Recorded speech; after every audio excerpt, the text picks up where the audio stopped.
Hi guys, welcome to the Pakistani family entertainment. तो कैसे हैं आप? मेरा नाम है और खुर्रम। मेरा नाम है वजाहत। तो भाई साहब, आज का वीडियो बहुत ही बड़ा होने वाला। आज हम रिएक्ट करने वाले हैं भारतीय सेना की वो आत्मा जो आज भी चाइना बॉर्डर पर चाइनीज आर्मी का मुकाबला कर रही है। हैं?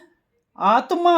अबे हाँ। क्या कह रहा है यार? एक तो जिंदा समझ आते हैं, ये आत्मा चाइना से वो भी लड़ रही अब है। ये तो वॉच करेंगे तभी हाँ पता भाई लगेगा साहब, कि देखते हैं यार वही कि ना। एक आत्मा कैसे बॉर्डर की सुरक्षा कर रही है। वही ना, तो काउंट करते स्टार्ट। खून से बड़ी है यार। खेलेंगे हो यार, कर ये वतन एक आत्मा। मुश्किल में है। मैं वजात, मैंने कहा पता नहीं वजात बोल क्या रहा है यार। की तमन्ना वॉच करेंगे तो पता लगेगा। दिल में है। दोस्तों, हमारी भारतीय सेना में एक से बढ़कर एक जांबाज जवान शामिल है। साथ ही कई जवान ऐसे भी रहे जो सरहदों पर देश की रक्षा करते हुए शहीद हो गए। हाँ, लेकिन इन सब बहुत के हैं। विपरीत आज हम आपको अपने इस वीडियो में एक ऐसे जवान की कहानी बताने वाले हैं जो सिक्किम में भारत चीन सीमा पर अपनी मौत के 48 साल बाद भी सरहद की रक्षा कर रहा है। 48 साल से यानी कि शहीद हो गए। आपको उसके सुनने में बाद थोड़ा अजीब जरूर लगेगा, लेकिन आर्मी के ये साथ साथ कैसे? वहाँ के लोगों का भी ऐसा ही मानना है। अच्छा? और दूर दूर से लोग यहाँ उनकी पूजा करने आते हैं। पूजा? यही नहीं, इस सैनिक ने मरने के बाद भी अपनी नौकरी जारी रखी। फिलहाल ये सैनिक अब रिटायर हो चुका है। हम अपनी वीडियो में आगे बढ़े उससे पहले हम आपको बता दें, हम हमारे मिस्टिका फैमिली के लिए लेकर आए हैं एक मजेदार कॉन्टेस्ट। अब हम आपके लिए बनाएंगे आपका मनपसंद कंटेंट। आपको सिर्फ हमें देना है एक बेस्ट टाइटल और जल्द ही हम उस पर वीडियो बनाकर करेंगे अपलोड और देंगे आपको शाउट आउट। इतना ही नहीं, अब आपका कंटेंट भी हो सकता है चैनल पर फीचर। इन सभी की डिटेल्स आपको डिस्क्रिप्शन में दिए गए लिंक में मिल जाएगी। तो वीडियो पूरी होने के बाद डिस्क्रिप्शन बॉक्स में दिए गए लिंक पर क्लिक करके फॉर्म भरना ना भूलें। तो चलिए अब स्टार्ट करते हैं उस जाबाज सैनिक की कहानी।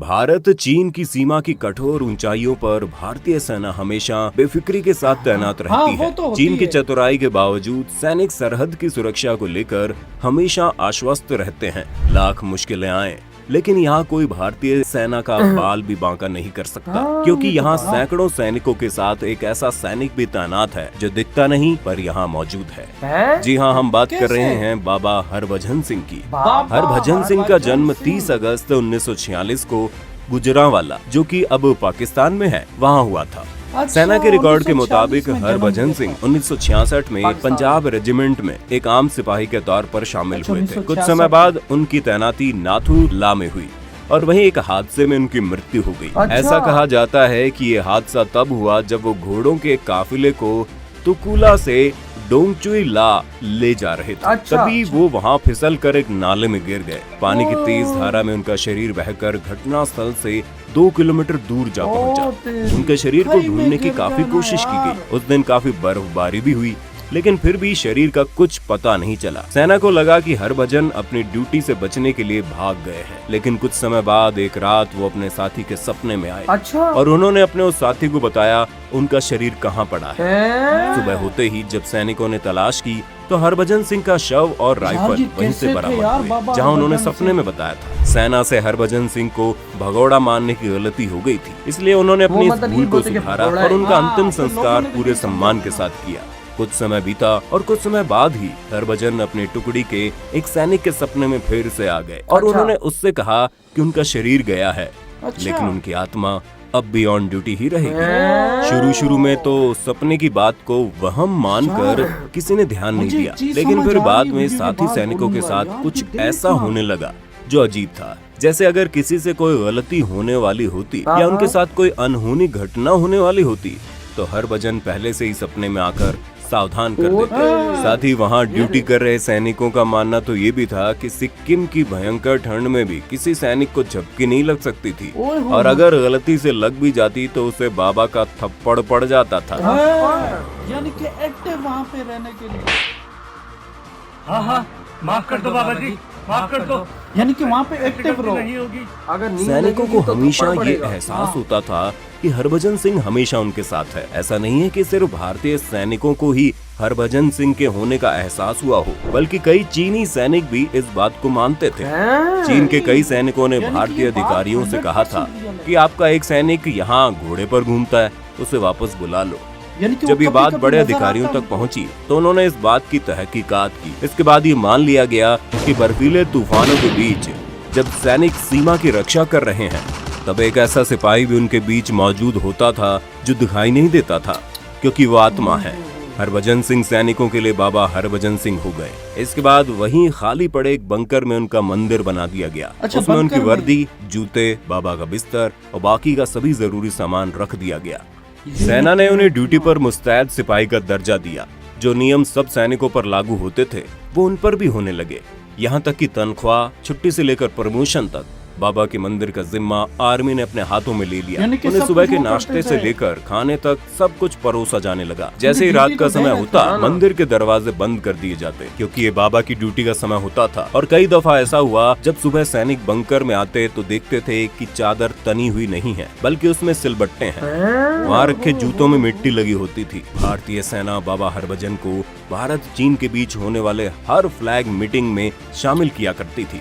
उस मीटिंग में उनके नाम की एक खाली कुर्सी रखी जाती थी। बाबा हरभजन को और वो उनकी उसमें छुट्टी बैठते पर गांव हाँ, भी दादा भेजा जाता लगा। था। इसके लिए ट्रेन में स्पेशल सीट रिजर्व की जाती थी और 3 सैनिकों के साथ उनका सारा सामान उनके गांव भेजा जाता था। जब उनकी छुट्टी के 2 महीने पूरे हो जाते तो फिर सैनिकों को वहां भेजकर उन्हें वापस सिक्किम बुला लिया जाता अच्छा, था। यानी जिन उनकी 2 महीने वापसी बाबा भी- छुट्टी पर रहते उस यानी दरमियान कि पूरा पूरा एक बॉर्डर वापस सिलसिला। हाई अलर्ट पर रहता था। अच्छा। क्योंकि उस वक्त सैनिकों को बाबा की मदद नहीं मिल पाती थी।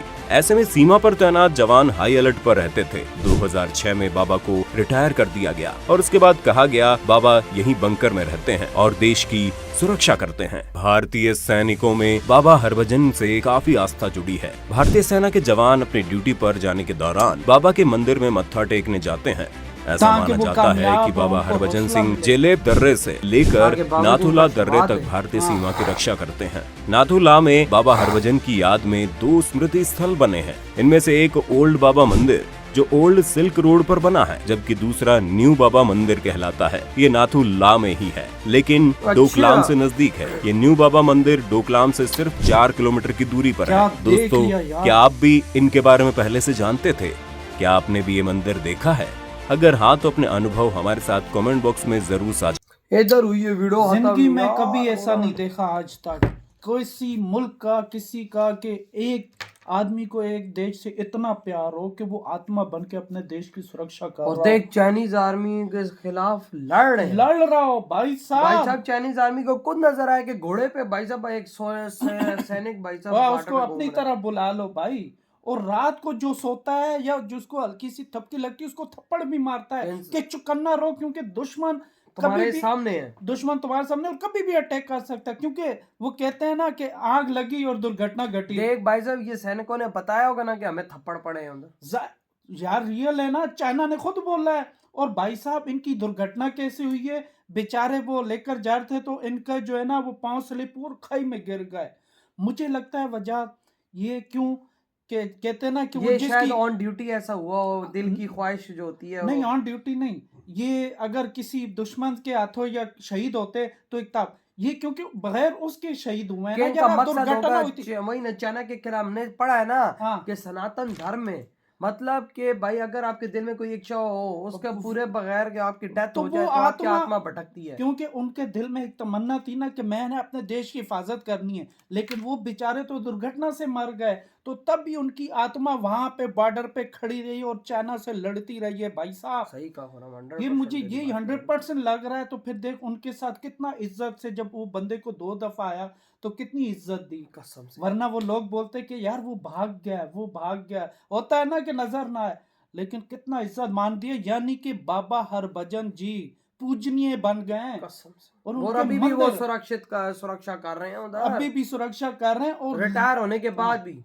और जब लोग लड़ने के लिए बॉर्डर पे फौजी जाता है तो उनसे आशीर्वाद लेकर जाता है यार। देख मैंने यार। कभी ऐसा नहीं देखा यार। मैं लेकिन आज देख फर्स्ट टाइम ऐसा भारत देख रहा अपने हूं। सोल्जर्स को कितनी इज्जत देता है। वाकई यार तो भाई भाई वाकई। आपके क्या थॉट है इस बारे में? इधर ही वीडियो खत्म कर देता हूँ। तो बाय।